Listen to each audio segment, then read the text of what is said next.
Hi boys and girls, I'm Mrs. Mook. I'm a student teaching in Mrs. Redisser's room right now, and I'm going to do our read aloud today for the book Wonder.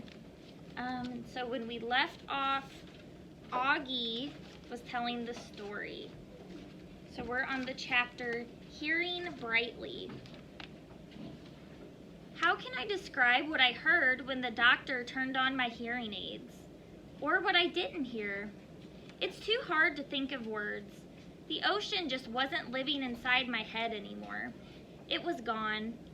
I could hear sounds like shiny lights in my brain.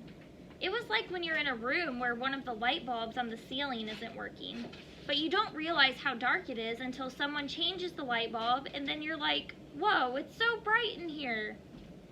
I don't know if there's a word that means the same as bright in terms of hearing, but I wish I knew one, because my ears were hearing brightly now. How does it sound, Augie? Said the ear doctor. Can you hear me okay, buddy? I looked at him and smiled, but I didn't answer. Sweetie, do you hear anything different? Said Mom. You don't have to shout, Mom. I nodded happily. Are you hearing better? Asked the ear doctor. I don't hear that noise anymore, I answered. It's so quiet in my ears. The white noise is gone, he said, nodding. He looked at me and winked. I told you you'd like what you heard, August. He made more adjustments on the left hearing aid. Does it sound very different, love? Mom asked. Yeah, I nodded. It sounds lighter. That's because you have bionic hearing now, buddy, said the ear doctor, adjusting the right side. Now touch here. He put my hand behind the hearing aid. Do you feel that? That's the volume. You have to find the volume that works for you. We're going to do that next. Well, what do you think? He picked up a small mirror and had me look in the big mirror at how the hearing aids looked in the back. My hair covered most of the headband. The only part that peeked out was the tubing. Are you okay with your new bionic Lobot hearing aids? The ear doctor said, looking in the mirror at me. Yeah, I said, thank you. Thank you so much, Dr. James, said Mom. The first day I showed up at school with the hearing aids, I thought kids would make a big deal out of it. But no one did. Summer was glad I could hear better, and Jack said it made me look like an FBI agent or something. But that was it. Mr. Brown asked me about it in English class. But it wasn't like, what the heck is that thing on your head? It was more like, if you ever need me to repeat something, Augie, make sure you tell me, okay? Now that I look back, I don't know why I was so stressed about it all this time. Funny how sometimes you worry a lot about something and it turns out to be nothing. Via's secret. A couple of days after spring break ended, Mom found out that Via hadn't told her about a school play that was happening at her high school the next week. And Mom was mad. Mom doesn't really get mad that much, though Dad would disagree with that. But she was really mad at Via for that. She and Via got into a huge fight. I could hear them yelling at each other in Via's room. My bionic Lobot ears could hear Mom saying, "But what is with you lately, Via? You're moody and taciturn and secretive. What is so wrong with my not telling you about a stupid play?" Via practically screamed. I don't even have a speaking part in it. Your boyfriend does. Don't you want us to see him in it? No, actually I don't. Stop screaming. You screamed first. Just leave me alone, okay? You've been really good about leaving me alone my whole life. So why you choose high school to suddenly be interested, I have no idea. Then I don't know what Mom answered because it all got very quiet and even my bionic Lobot ears couldn't pick up a signal. My cave. By dinner, they seemed to have made up. Dad was working late, Daisy was sleeping. She'd thrown up a lot earlier in the day, and Mom made an appointment to take her to the vet the next morning. The three of us were sitting down and no one was talking.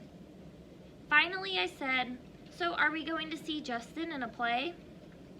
Via didn't answer, but looked down at her plate. "You know, Augie," said Mom quietly, I hadn't realized what play it was, and it really isn't something that would be interesting to kids your age. So I'm not invited, I said, looking at Via. I didn't say that, said Mom. It's just I don't think it's something you would enjoy. Oh, because Via didn't want him to go to the play, right? That was why she kept it a secret. So, do you remember why? Because she didn't want kids to know that I was her brother. Yeah, I think she was a little bit embarrassed about people seeing August. Yeah. We talked about August in class. Okay. Okay, so you'd get totally bored, said Via, like she was accusing me of something. Are you and Dad going? I asked. Dad'll go, said Mom. I'll stay home with you. What? Via yelled at Mom. Oh, great. So you're going to punish me for being honest by not going? You didn't want us to go in the first place, remember? Answered Mom. But now that you know about it, of course I want you to go, said Via. Well, I've got to weigh everyone's feelings here, Via, said Mom. What are you two talking about? I shouted. Nothing, they both snapped at the same time. Just something about Via's school that has nothing to do with you, said Mom. You're lying, I said. Excuse me, said Mom, kind of shocked. Even Via looked surprised. I said you're lying, I shouted. You're lying, I screamed at Via, getting up. You're both liars. You're both lying to my face like I'm an idiot. Sit down, Augie, said Mom, grabbing my arm. I pulled my arm away and pointed at Via. You think I don't know what's going on? I yelled. You just don't want your brand new fancy high school friends to know your brother's a freak. Augie, Mom yelled, that's not true. Stop lying to me, Mom, I shrieked. Stop treating me like a baby. I'm not retarded. I know what's going on. That's not a nice word to say.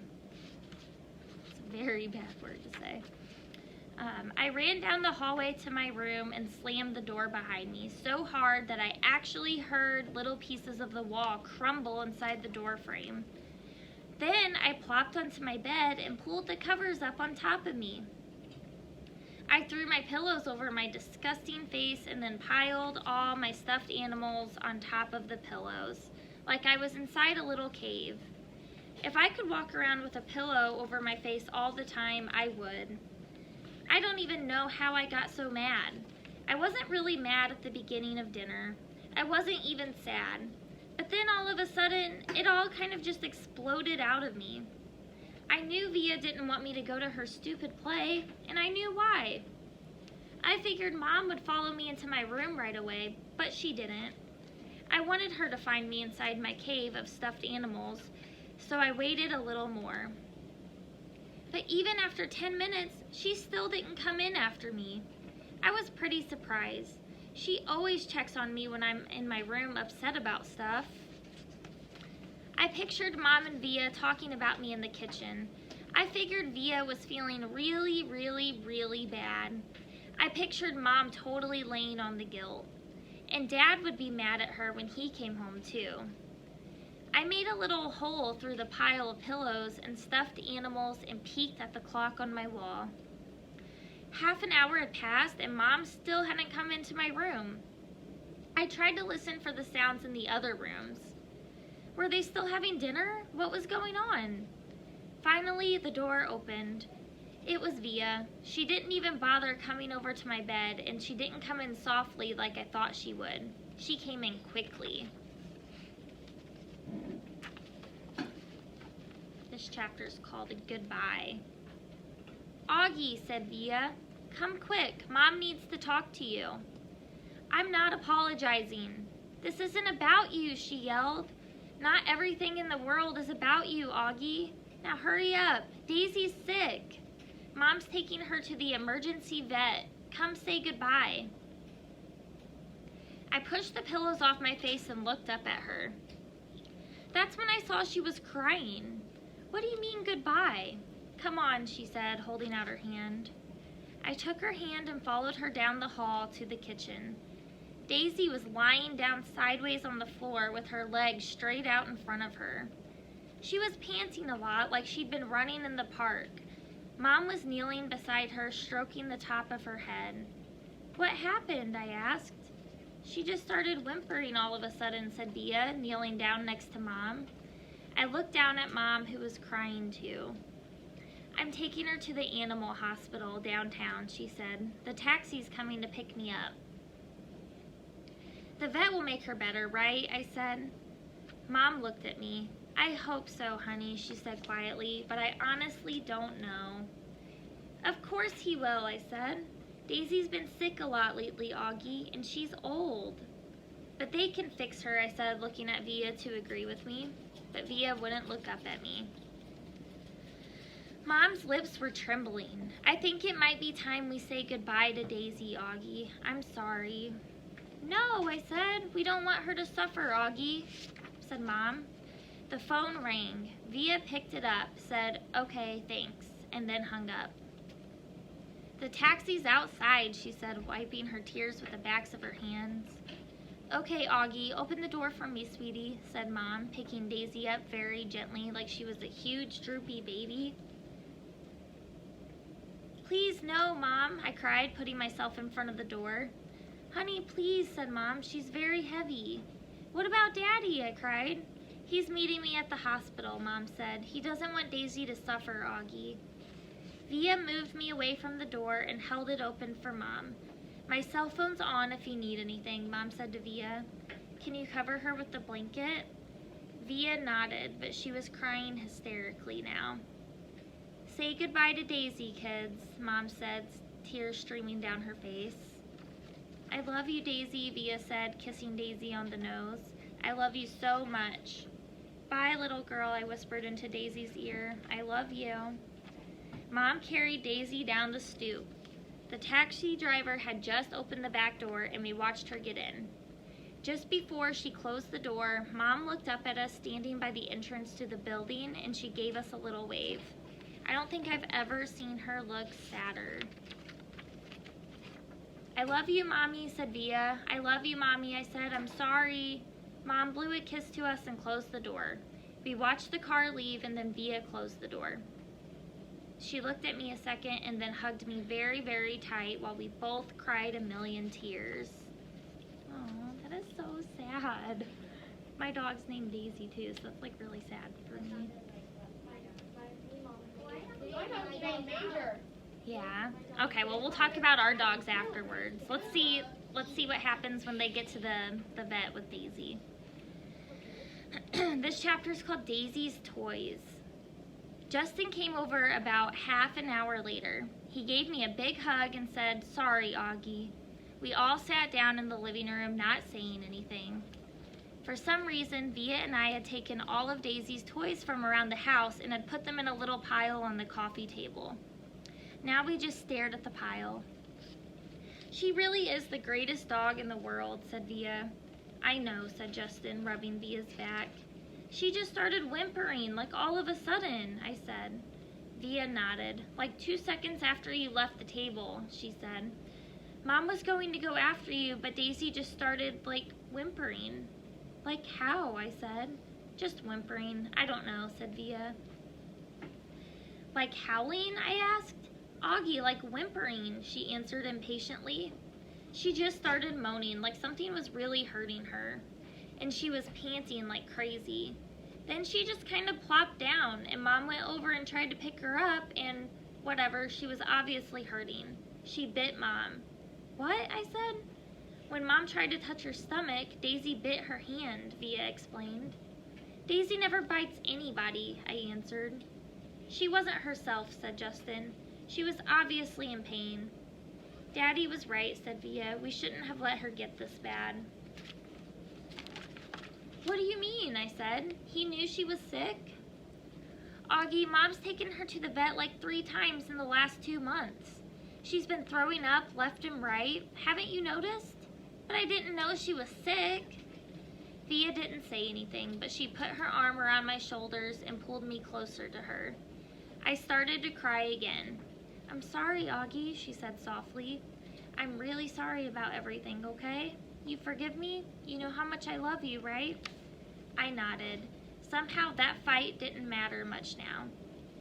Was Mommy bleeding? I asked. It was just the nip, said Via, right there. She pointed to the bottom of her thumb to show me exactly where Daisy had bitten Mom. Did it hurt her? Mommy's okay, Augie. She's fine. Mom and Dad came home 2 hours later. We knew the second they opened the door and Daisy wasn't with them that Daisy was gone. We all sat down in the living room around the pile of Daisy's toys. Dad told us what happened at the animal hospital, how the vet took Daisy for some x-rays and blood tests, then came back and told them she had a huge mass in her stomach. She was having trouble breathing. Mom and Dad didn't want her to suffer, so Daddy picked her up in his arms like he always liked to do, with her legs straight up in the air, and he and Mom kissed her goodbye over and over again and whispered to her while the vet put the needle into her leg. And then after about a minute, she died in Daddy's arms. It was peaceful, Daddy said. She wasn't in any pain at all, like she was just going to sleep.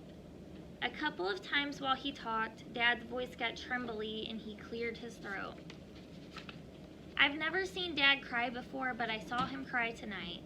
I had gone into Mom and Dad's bedroom looking for Mom to put me to bed, but saw Dad sitting on the edge of the bed taking off his socks. His back was to the door, so he didn't know I was there. At first, I thought he was laughing because his shoulders were shaking, but then he put his palms on his eyes and I realized he was crying. I thought maybe he was whisper crying because he didn't want anyone to hear him. So I walked out and went to Via's room, and I saw Mom lying next to Via on the bed. And Mom was whispering to Via, who was crying.